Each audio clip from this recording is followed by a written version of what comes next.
There remains in collective social thought a strain of demalism that levels the variant degrees and consequences of a long-term or recurring dilemma so as to dismiss particularly dangerous or harmful current iterations of it as being manufactured or exaggerated for social power. Such strain is not able or willing to notice the significance of long-term trends that overshadow the relative unpredictability of short-term events, both in actuality and in terms of the flawed and developing human means thus far employed to predict them. It is born of a long-term territorialist conditioning, whether motivated by fearful bias or the subject's, often correct, fear of its own future expediency by outside forces of this conditioning. Such a mindset cannot conceive that the general ebb and flow of natural, universal trends does not negate external contributions to them, particularly those in excess of what the, seemingly, lawless laws hold for inner balance and equilibrium, balance that laws reached through eons of development, in comparison with the cataclysmic shifts brought by the cumulative collective folly of beings.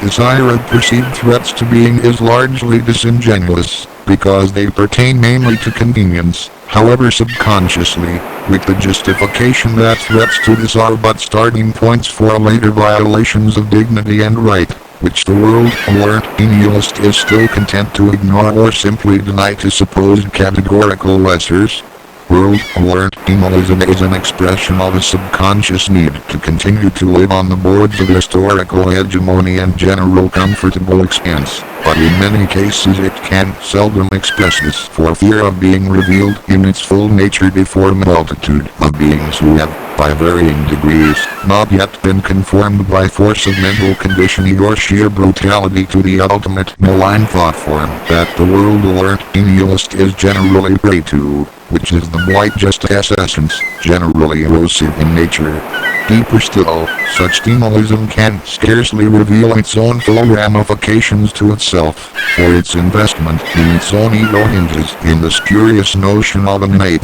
predestined success to which conditions, nay, the very premise, for world-alert are too threatening. Indeed, they are threatening, but not as much to circumstance as to the subject's sense of entitlement thereto. Yet the irony of this position is that the very cause of world-alertness is such thought forms as the nihilist possesses and acts by, for the nihilist is legion, and sightlessly wastes and despoils to maintain an ultimately incomplete, illusory, and ego-based sense of contentment that consists largely in having what a perceived other does not.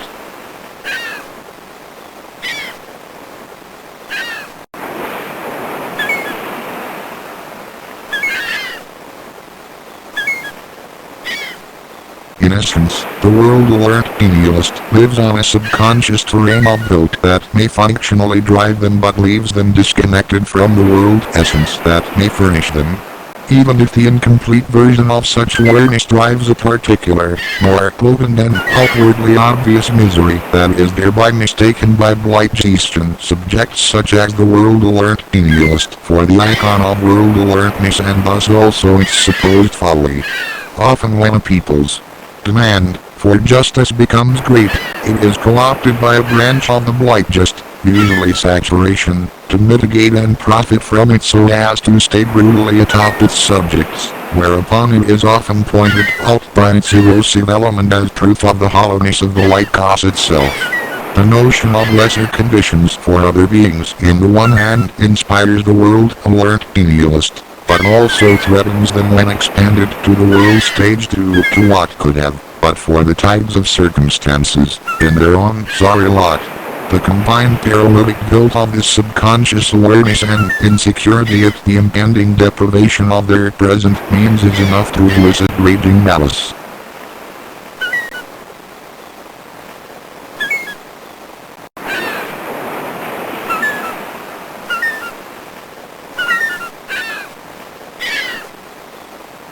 Us. World alertism generally takes the form of at least one of the following: trivializing a vast dilemma for beings, framing it as a net positive, abrogating duty towards it to an outside force, namely an imagined inevitable progress of collective thought, innovation, and resource, and making recourse to the importance of another wide dilemma, as though it were not contiguous with the one under focus, and perhaps willingly not calling into question the veracity of such a system that so precludes world alertness in much of contemporary thought form. Point. These notions generally take the form of culturally given tropes that invoke biohistorical givens, as though to cow the other subject by both their seeming natural universal enormity and common social use, yet it seldom truly engages with such topics themselves as much as it immediately gets away from them, or passes by them, as if mere mention of them were to bring all those who hear it into irreverent, shameful silence, or the thinker were to project onto nature and universality their own cultural recourse to how things have always been,